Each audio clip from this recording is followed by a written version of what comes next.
सितंबर में फिर हमारे साथ वही वाक़या हुआ।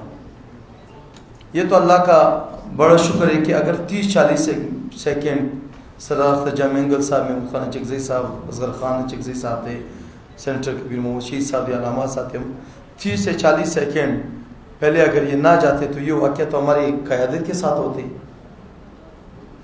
यहाँ पर ये नामनियाद फॉर्म 47 उनका तो हैसियत ही नहीं, उनसे क्या कहने हैं, वो तो खुद ठेकेदार है, वो जो SHO के मार वाले, वो अब वो उस दिन कहाँ मर गए। ये इनके प्री प्लान चीज़ें होती है और यहाँ पर सरफराज उनकी टीम, मैं तो ये समझ रहा था कि थोड़ा बहुत इसमें गैरत होगा, वो बलोच कौम का थोड़ा खून इसमें होगा, वो उस दिन वो और उसके कैबिनेट तो इस्तीफ़ा देंगे, कम से कम वो इस्तीफ़ा देंगे। लेकिन वो इतने बेशर्म निकले, इतने बेशर्म निकले कि अपनी कुर्सी से चमके हुए वो अब जख्मियों तक आए नहीं। अल्फाज एहतियात से अच्छा सब इन्होंने तो मारना है, चाहे भी क्या करे जो भी हो। तो इस तरीके से ये जो अल्फाज है ये भी दिल के दर्द से ये होते हैं। अब वो कहावत है कि ज़मीन वो जलती है जहाँ पर आग लगी हो। आज उन शुहदा के माँ व बहनों, भाइयों, बच्चों से पूछे। जिस शाम ये वाक़या हुआ, रात को मैं आया तो साजिद तरीन साहब उनकी टीम बैठे हुए थे। जो मैंने उनको देखा, उनके वर्करों को देखा, एक वार और एक वहाँ, और जिस परेशानी के हालात में, ये अल्लाह किसी दुश्मन पे वो दिन ना लाए इस मुश्किल हालात में। तो मैं ये ताकतवर हल्कों को कहता हूँ कि खुदारा, ये मुशर्रफ ने भी ये मुक्का लहराया, उसने क्या किया, ये बाजवा ने भी ये किया, अब हाफिज साहब भी करे, वो करते रहे, क्या आखिर क्या होगा।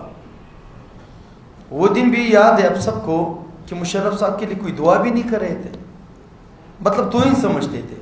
तो मरना सब ने मरना है, खुदारा ओश के नाखून ले जाए। वो अडियाला जेल में एक दरवेश बैठे, उनसे माफ़ी मांगे, माफ़ करेंगे इस मुल्क के लिए, वो माफ़ करेंगे। ये जिम्मेदारी हम वर्कर्स लेते कि वो माफ़ करेंगे इस मुल्क के लिए। रात के तैयारी में जाकर वहाँ पर उनसे मियाँ साहब एंड फैमिली ब्रदरान लोग जाते हैं, उनसे माफ़ी मांगते। वो तो एक ही चीज़ कह रहे कि आ जाओ, मुल्क में कानून की बालादस्ती होनी चाहिए। अब वो जेल में बैठ करके पाकिस्तान तहरीक तहफ़्फ़ुज़ पाकिस्तान का अगर चेयरमैन महमूद खान चकज़ई साहब होना है तो इसलिए कि जाकर उनसे बात करें कि आ जाए, इस मुल्क बनाने के लिए खुदा आ जाए। कोई बात नहीं, ये 2 साल जितने जुल्म आपने उनके वर्करों पे, माओ बहनों पे, डॉक्टर यास्मीन राशिद 70 साल से ऊपर ख़वातीन यानी कैंसर के मरीज़ है, जो जुल्म आपने उस पर किया तारीख़ में नहीं मिलते। तो बस करे खुदा के लिए। मैं जजेस को भी ये कहता हूँ, अपने मीडिया वाले को कहता हूँ, खुदा रहा ये अज़रिया कम लगवाए, छोड़ दें क्या अज़रिया।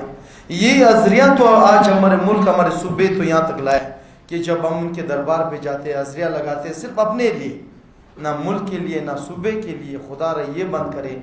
और जो सियासी पार्टियाँ वहाँ जाती हैं उनको कहता हूँ खुदा रहा ये अज़रिया बंद करे। इनके दरबार के अज़रिया जिसने भी लगाई वो आज तबाह होगा। वो हमेशा इन चीज़ों में फंसे हुए, इनकी ना दोस्ती अच्छी ना दुश्मनी। बस इनको बोले अपने काम से काम रखें। असगर खान चकज़ई साहब ने एक बात बिल्कुल सही की कि चौकीदार को बोलो अपना चौकीदारी करते रहे, घर के मालिक ना बने। और हम पहले भी कहते रहे, यहाँ प्रेस क्लब में फिर वो लोग नाराज़ हुए। तो पाकिस्तान तहरीक इंसाफ इन शुहदा के ख़ानदान के साथ हैं। और 8 तारीख को जो ये पायजाम और शटर ड्रोन हड़ताल है, तमाम वर्करों को ये कहता हूँ, और बिलखसूस बलुस्तान के तमाम मुहिब वतन लोगों को कहता हूँ कि आप लोगों ने ये बसेस, गाड़ियाँ, दुकानें, ये तो छोड़, आप लोगों ने खुद भी आना है। हमारे ये तमाम सियासी पार्टियाँ जो यहाँ बैठी हुई, हमारे साथ देना है ताकि कोई ना निकले। और इन लोगों को भी कहता हूँ कि उस दिन आप लोग का, वो मैंने मीटिंग में कहा, आज फिर कहूँगा कि उस दिन 8 तारीख को सुबह 8 से शाम 5-6 बजे तक अमन व अमान हम संभालेंगे। आप कोई वो गेम ना खेले, बाकी इंशाल्लाह हमारे ऊपर छोड़ दें। आप लोगों की ज़रूरत नहीं, आप लोग भी अपनी गाड़ियाँ अपनी जगहों में रखें। Thank you.